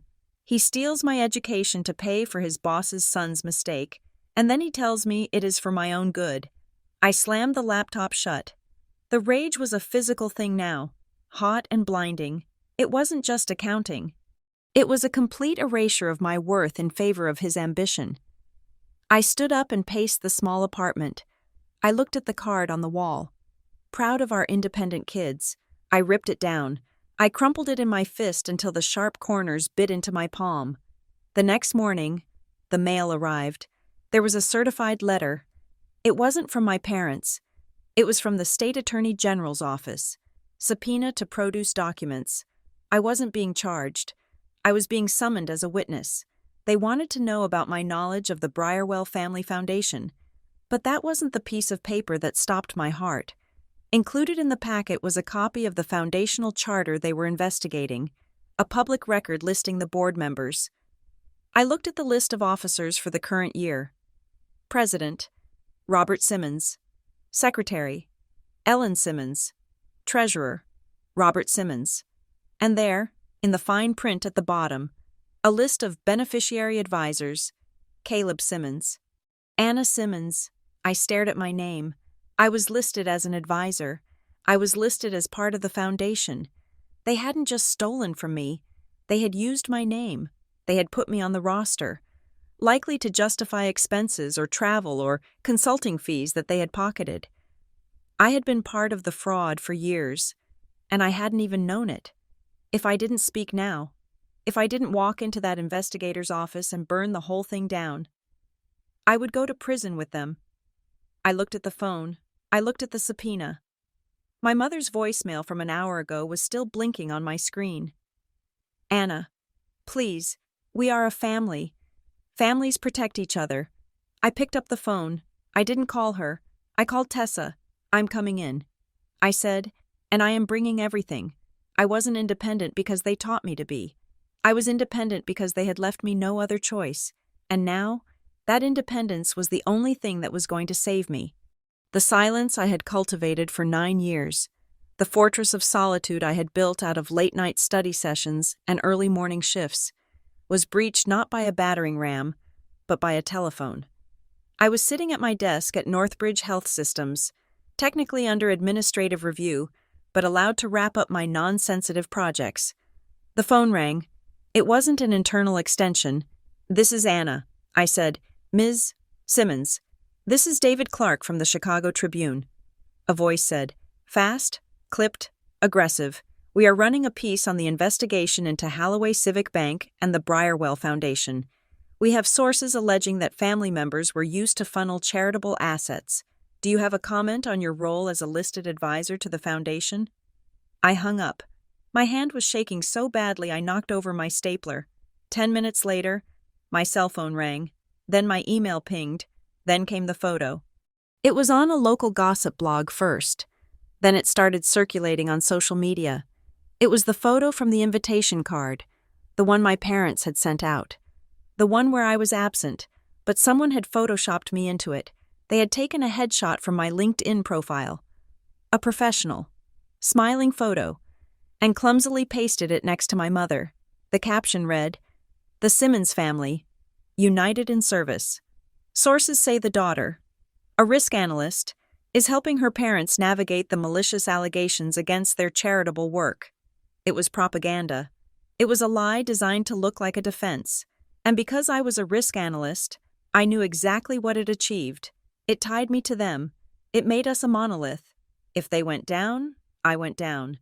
If I spoke out against them now, I would look like a liar who had changed her story to save her own skin. I packed my bag. I walked out of the building past the security guard who refused to meet my eyes. I went straight to Tessa Moylan's office. She looked at the printed screenshot of the blog post I slid across her desk. "It is smart," she admitted. "Evil, but smart. They are muddying the water. By the time the regulators get to you, the public narrative will be that you are all in this together." "So what do?" I asked. I felt like a trapped animal. I felt the old panic rising. The same panic I felt when I was 18 and homeless. "You have 3 options," Tessa said, holding up 3 fingers. "Option 1, do nothing. You ride it out. You let them use your image. You hope the investigation runs out of steam. But if they are indicted, You will be named as a co-conspirator, or at least a material witness who benefited from the fraud. I cannot do that. I said, I will not go to jail for them. Option 2. She continued, you go to the regulators confidentially. You tell them you had no knowledge of the advisor role. You claim identity theft. It protects you legally, but the public stain remains. The blog posts, the rumors, those stick. Your career in compliance will be dead because no one hires a risk analyst with baggage. And option 3? You go public. Tessa said, you blow the whistle. You do not just talk to the regulators. You hand them the smoking gun. You separate your narrative from theirs violently and visibly. But that destroys them. I said. Tessa looked at me over the rim of her glasses. Anna, they are already destroyed. The only question is whether you want to be under the rubble when the building collapses. I went home. I sat in the dark. I thought about independence. I had spent my entire adult life believing that if I paid my own bills, if I never asked for a favor, if I stood on my own 2 feet, I would be safe. I thought independence was a shield. I was wrong. Independence didn't protect you from other people's chaos. It just made you lonely while you watched it coming. My laptop chimed. It was Dana. She had sent a secure file drop. No subject line. I opened the folder. It contained scanned PDFs of internal memos from the Briarwell Foundation, dated 9 years ago. I scrolled through them, my eyes scanning for the patterns I was trained to see. There were reimbursement requests, dozens of them, home office renovation, security system upgrade, landscaping services, all billed to the foundation, all for the address in Maple Hollow. But it was the timeline that made my blood run cold. The dates of the heaviest withdrawals, the frantic stripping of assets, coincided exactly with the month of my high school graduation. I saw an email from the foundation's former auditor, Dana's predecessor, warning my father that a state review was imminent due to a discrepancy in the scholarship fund. They weren't just greedy, they were terrified. They knew an audit was coming 9 years ago. They needed to show liquidity. They needed to plug the holes they had dug. They needed every single dollar they could get their hands on to balance the ledger before the state looked at it. And there, in the middle of the panic, was $40,000 a year for my tuition. It was the only variable they could control. They couldn't stop the mortgage. They couldn't stop the car payments. Appearances had to be maintained. But they could stop me. Cutting me off wasn't a parenting decision. It was an emergency accounting measure. I closed the laptop. I didn't cry. I didn't scream. A cold, hard clarity settled over me. It was the feeling I got right before I submitted a final risk assessment report. The feeling of knowing the truth. I got in my car, my reliable, paid-off car. I drove to Maple Hollow. It was raining when I arrived. The house looked exactly as it always did. The windows were glowing with warm, golden light. It looked like a sanctuary. It looked like a lie. I didn't knock. I used my key, the one I had kept on my keychain for 9 years, more out of habit than hope. They were in the living room. My father was pacing. My mother was sitting on the sofa, a glass of wine in her hand. The television was on, muted, showing a news ticker about the bank investigation. They froze when I walked in. Anna, my mother breathed. She stood up, her face crumpling into relief. Oh, thank God. We saw the photo online. We knew you would come. We knew you would stand by us. I stayed near the door. I didn't take off my coat. I felt like a stranger entering a museum exhibit about a family. I am not here to stand by you. I said. My voice was calm. It didn't sound like my voice. It sounded like a judge's gavel. My father stopped pacing. He looked older than he had at the lake house. His shoulders were slumped. Anna, listen. He started. The press is spinning things. It is complicated. It is not complicated. I said. I looked at him. I looked at the man who had taught me to ride a bike. The man who had checked under my bed for monsters. You stole money from the foundation to cover your lifestyle. You got caught in a liquidity trap 9 years ago. You needed cash to pass an audit. So you stole my college fund. Robert, she is talking nonsense. My mother snapped. She took a step toward me. Anna, you are hysterical. I am not hysterical. I said, I have the documents. I have the emails from the auditor. I know about the Brightstone payment for Vance's son. I know about the reimbursement for the home office that you never built. I know you listed me as an advisor without my consent, so you could funnel fees through my name. My father's face went gray. He sat down heavily in the armchair. We were going to pay it back, he whispered. It was a temporary bridge. We just needed time. You had 9 years, I said. My mother slammed her wineglass down on the coffee table. Wine sloshed onto the white rug. Stop it, she screamed. Stop it right now. How dare you come into this house and accuse us? After everything we have done? We raised you. We fed you. We gave you a home. You gave me a home until it was inconvenient, I said, and then you threw me out to save your own skins. We did not throw you out, she cried. We taught you to be strong. Look at you. Anna, you are successful. You are resilient. You made something of yourself. You should be thanking us for pushing you. My father nodded, seizing on the narrative.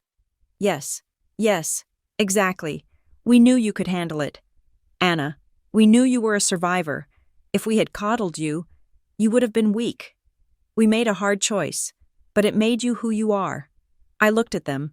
I looked at the desperate, clawing way they were trying to rewrite history to make themselves the heroes of my trauma. I took a step forward. You did not teach me independence. I said. The room went silent.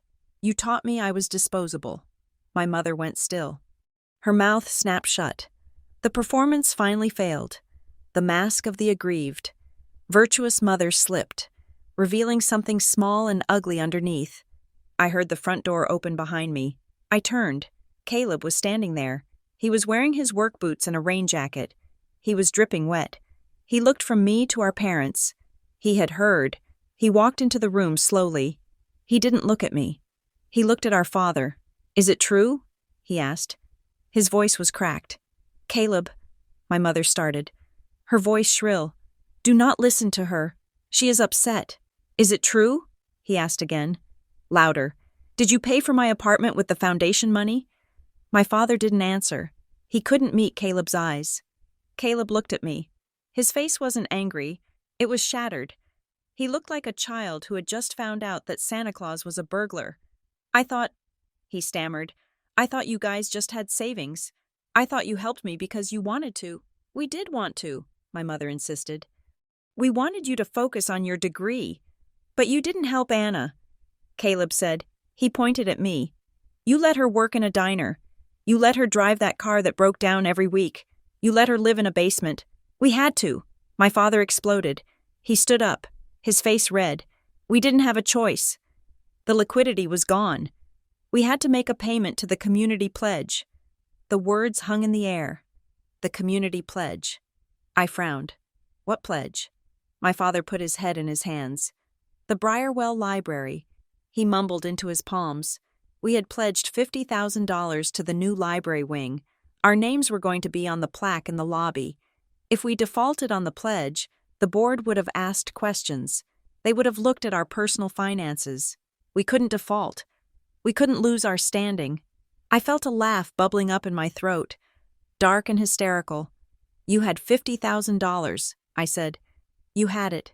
Yes, my father whispered. But you gave it to a library wing so you could have your name on a wall. I said, instead of sending your daughter to college, we had to protect the family name. My mother shouted. Her eyes were wild. You do not understand. In this town, perception is everything. If we looked weak, if we looked poor, we lost everything. So you sacrificed me. I said, we thought you were strong enough. My father pleaded. He looked at me with wet, begging eyes. Anna, you were always the tough one. Caleb needed help. You didn't. We bet on you surviving. It was the cruelest compliment I had ever received. They had bet on my pain because they knew I could take it. My mother let out a bitter, sharp laugh. Strong. She spat. She looked at me with pure venom. You were not just strong. Anna, you were difficult. Even before college. You questioned everything. You judged us. You looked at us with those eyes. Calculating, analyzing. You were always so superior." I stared at her. "You resented me." I said. It was a realization, not a question. "I resented your arrogance," she said. "You thought you were better than us. You thought you didn't need us. So we decided to see if you were right." There it was, the final layer of the onion. It wasn't just money. It wasn't just fear. It was punishment. She had hated that I was my own person. So she had tried to break me to see if I would come crawling back. And when I didn't, when I succeeded, she hated me even more. The room was suffocating. The air felt thick with 9 years of lies. Caleb walked over to the mantel. He picked up a framed photo of the 4 of us, taken when we were teenagers. He looked at it for a long moment. Then he dropped it. The glass shattered on the hearth. The sound was like a gunshot. He turned to me. "I am sorry." "Anna," he said. He was crying. "I didn't know. I swear to God. I didn't know I was eating your lunch. I know." "Cal," I said softly, "it is not your fault." He looked at our parents. He looked at them with a profound, quiet shame that was far worse than anger. "I cannot stay here," he said. "I cannot be in this house." He walked out. He didn't slam the door. He just closed it. I looked at my parents one last time. My father was weeping silently in his chair. A broken man who had sold his soul for a plaque in a library. My mother was standing stiff and defiant, the queen of a kingdom of ash. "I have the packet," I said. My mother's eyes widened. "What packet?" "The documents," I said. "The emails, the ledger, the proof." "Anna, no," my father moaned. "Please, it will kill us." "It won't kill you," I said, "but it will end this." I turned around. I walked to the door. "You are an ungrateful child," my mother screamed after me. Her voice cracked, desperate and shrill. "We gave you everything." I stopped with my hand on the doorknob. "No," I said without turning back. "You gave me nothing. And that is the only reason I'm still standing." I walked out into the rain. I got into my car. My hands were steady. My heart was slow and rhythmic. I drove to the 24-hour post office in the next town over. I had the packet in my bag. It was a thick envelope, padded and heavy. Inside was the death warrant for the Briarwell Foundation, for Holloway Civic Bank's reputation, and for the facade my parents had spent their lives constructing. I stood at the drop box. The metal door of the box was cold and wet. I thought about the girl who had slept on a lumpy couch for a month. I thought about the girl who had eaten rice for dinner for a year. I thought about the girl who had cried in a stairwell because she couldn't afford a winter coat. I wasn't doing this for revenge. Revenge was hot and messy. I was doing this for justice, and justice, I had learned, was cold. I pulled the handle down. I slid the envelope inside. I let go. The metal door clanged shut. It was done. There was no going back. The independence they had forced on me was now the weapon that would dismantle them. I walked back to my car, and for the first time in 9 years, I didn't feel tired. I felt light. The fallout was not a slow burn. It was an explosion. When the State Attorney General's office announced the formal inquiry into Holloway Civic Bank and the Briarwell Family Foundation, the shockwave hit Maple Hollow with the force of a physical blow. The local news trucks, which usually only showed up for the high school football championship or the occasional tornado warning, were suddenly parked 3 deep on my parents' perfectly manicured street. The Briarwell Foundation's assets were frozen immediately. Grants that had been promised to local arts councils, youth leagues, and the library wing were suspended. The silence that followed was heavy with accusation. In a small town, money is social glue, and when the glue dissolves, things fall apart fast. The gossip machine, which had always been my mother's preferred weapon, turned on her with vicious efficiency. I heard the whispers through the grapevine of old high school acquaintances and Facebook threads. Half the town labeled me a traitor, the ungrateful daughter who had bitten the hand that fed her. They said I was vindictive, that I was airing dirty laundry to settle a score. The other half called me brave, but their praise felt just as heavy as the criticism. I did not want to be a symbol of bravery. I just wanted to be a person who wasn't legally liable for my parents' crimes. The blow to my own life came on a Tuesday morning. I was called into the Human Resources office at Northbridge Health Systems again. The director didn't offer me coffee this time. She didn't even look me in the eye. Due to the escalating nature of the investigation and your named involvement in the Foundation's charter, she said, reading from a script, we are placing you on unpaid administrative leave pending the outcome of the review. Unpaid. The word hit me in the solar plexus. We cannot have a compliance officer with active ties to a fraud investigation. She added, it is just risk management. Anna, it is not a punishment. It felt like a punishment. It felt like the floor dropping out. I walked out of the building with my box of things for the second time, but this time, the panic was different. It was the old panic. The panic of being 18 and staring at a bank account balance that read $40. It was the panic of the Pine Street diner shift. The panic of the broken-down car. The panic of survival. I sat in my car in the parking lot, gripping the steering wheel until my knuckles turned white. I couldn't breathe. The air felt thin. I was 31 years old. I had a savings account. I had a career. But the trauma of those 9 years was right there, living under my skin. Waiting for a trigger, I drove. I didn't go home. I drove to the one place where panic didn't make you weak. I drove to Harper and Lane Auto. Renee was under a pickup truck when I walked in. She slid out on her creeper, wiping grease from her cheek. She took one look at my face and stood up. Office, she barked. She poured me a cup of terrible, sludge-like coffee and sat me down on a stack of tires. Talk, she said. They suspended me. I said, my voice was shaking. Unpaid leave. Renee, if this investigation drags on for months, I will burn through my savings. I could lose the apartment. I could lose everything I built. Renee looked at me. She didn't offer false platitudes. She didn't tell me it would be okay. You are not 18 anymore. Anna, she said, I feel like I am. I whispered, well, you are not, she said firmly. You are a grown woman with a resume and a brain that scares people. If you lose the apartment, you rent a cheaper one. If you burn through your savings, you get a job waiting tables again.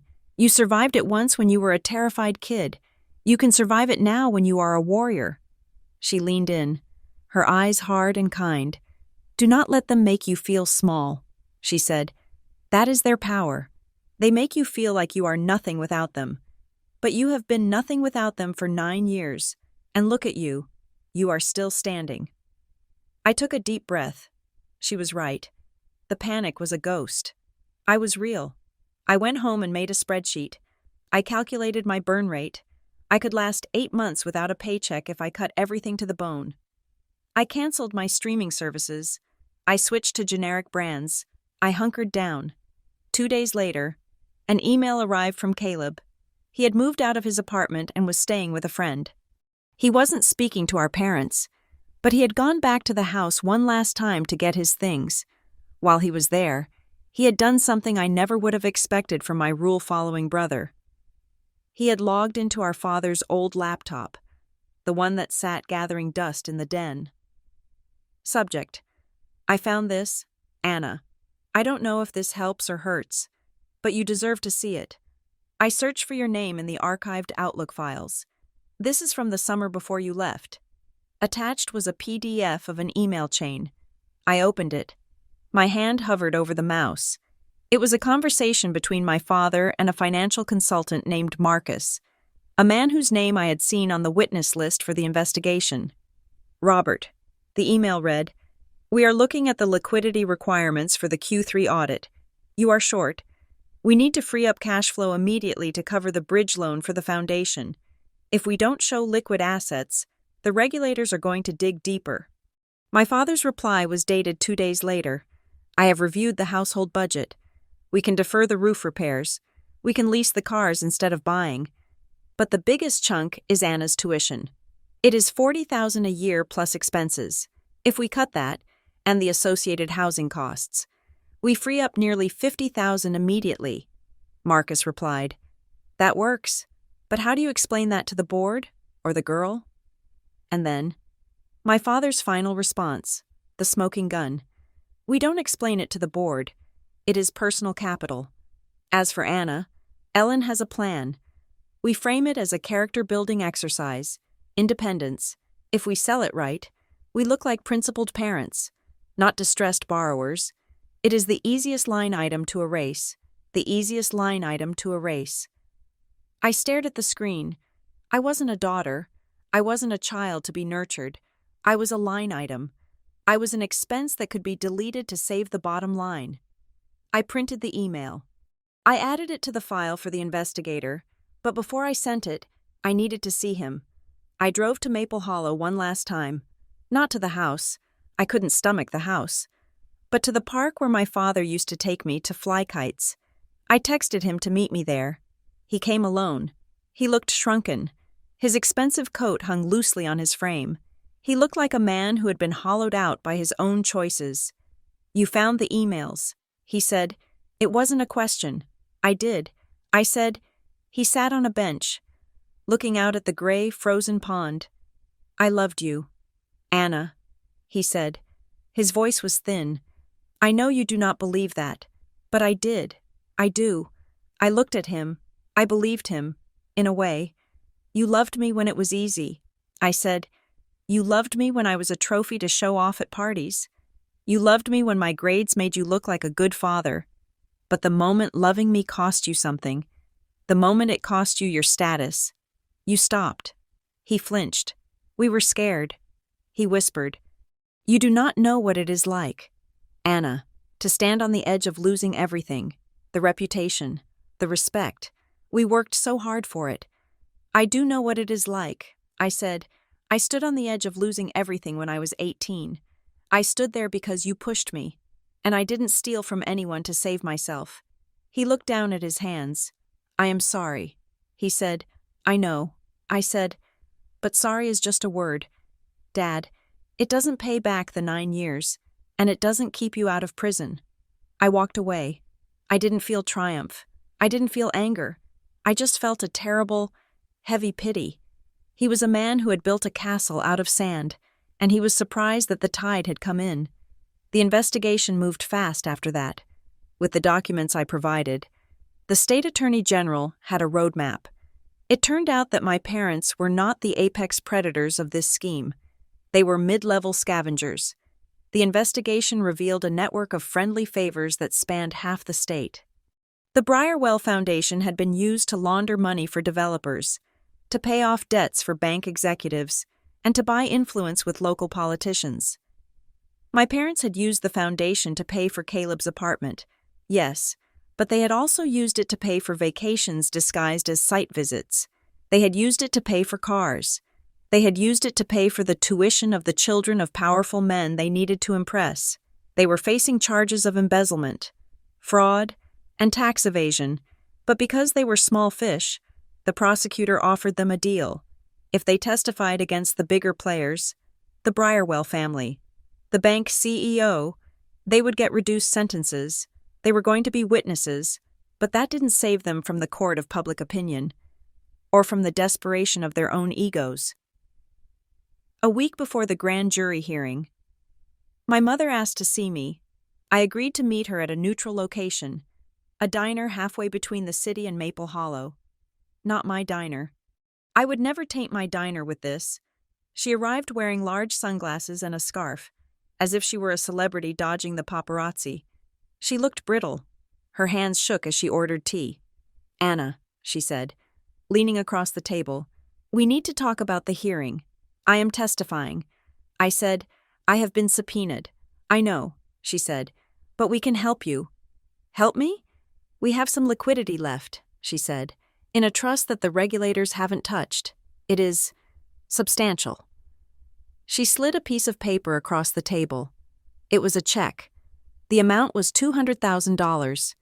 "This is for you," she said, "to make up for everything, the college, the struggle. It is yours." I looked at the check. $200,000. It was enough to buy a condo. It was enough to pay off my car, to travel, to breathe for a few years. "What do I have to do?" I asked. She hesitated. "We just need you to sign a statement, a character statement. just saying that. That you knew about the financial struggles back then. That we discussed it with you. That you agreed to the independence plan. That it wasn't malicious. I stared at her. She wanted me to lie. She wanted me to say that I had consented to my own abandonment. She wanted to rewrite history so that they looked like struggling parents making a hard choice. Rather than thieves who had robbed their daughter to save their social standing, if I signed it, I would be safe financially. But I would be yours again. Money as control, love as leverage. The pattern hadn't changed. They hadn't learned a single thing.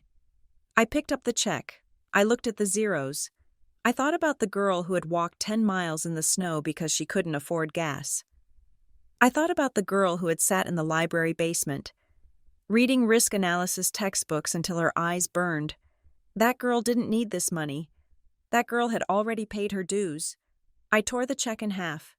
Then I tore it again. "Anna," my mother hissed, "what are you doing?"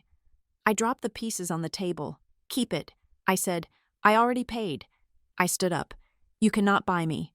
"Mom, you never could. That was your mistake. You thought I was an asset you could liquidate or an expense you could cut, but I am not a line item. I am the auditor, and the audit is finished." I walked out. The bell on the diner door chimed behind me, a cheerful sound that felt like a victory bell. The hearing was a media circus. The courthouse steps were crowded with reporters. The story had gone national. It was the perfect storm of wealth, betrayal, and family drama, the parents who stole their daughter's future. I was brought in through a side entrance. Tessa was with me. She squeezed my hand. "Just tell the truth," she said. "Short sentences. Facts only." I sat in the witness box. The room was packed. I saw my parents at the defense table. They looked small. My father was staring at the table. My mother was looking at me, her eyes pleading, trying to establish a connection that she had severed years ago. The prosecutor was a sharp woman with a gray suit. "Ms. Simmons," she asked, "can you tell the court what reason your parents gave you for refusing to pay your tuition 9 years ago?"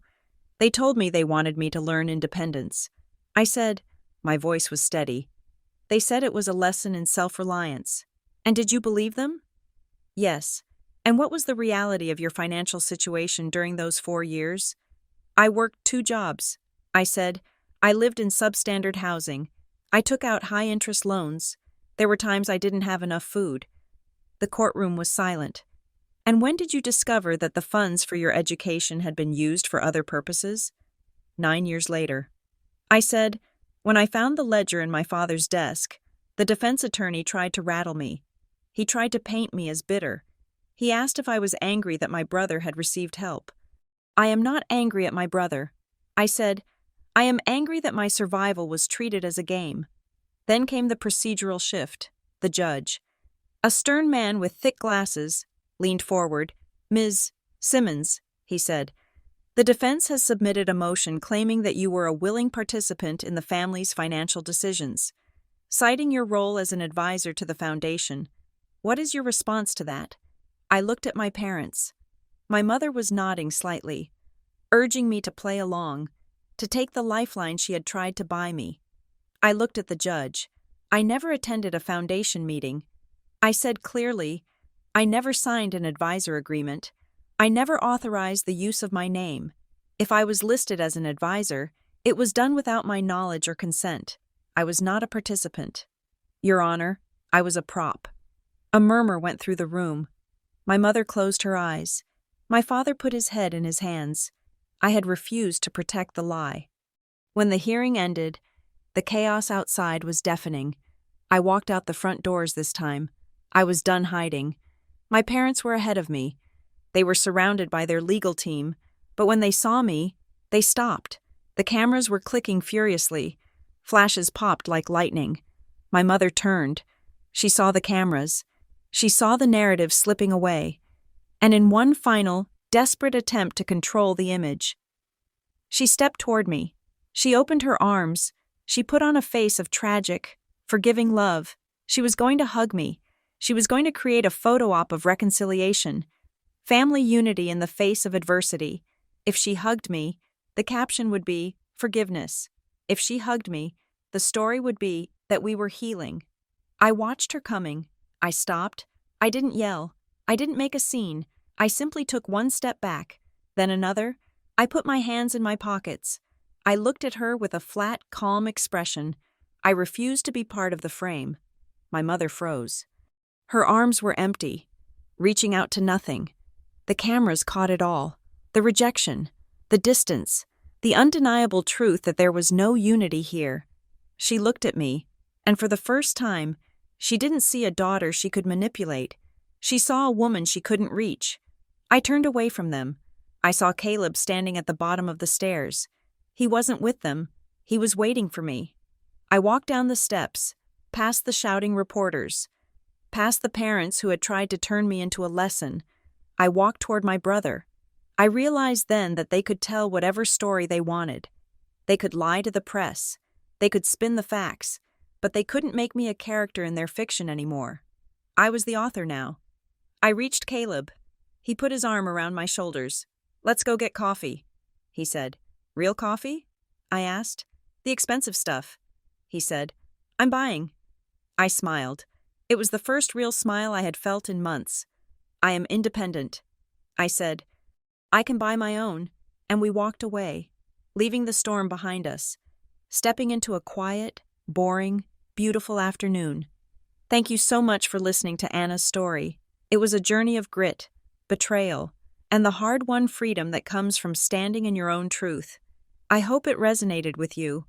I would love to hear from you. Please leave a comment below letting me know where you are listening from and what you thought of Anna's decision at the end. Did she make the right choice? If you enjoyed this story, please make sure to subscribe to Revenge Stories for more tales of justice, drama, and the complexities of the human heart. Share your thoughts in English in the comments, and I'll see you in the next story.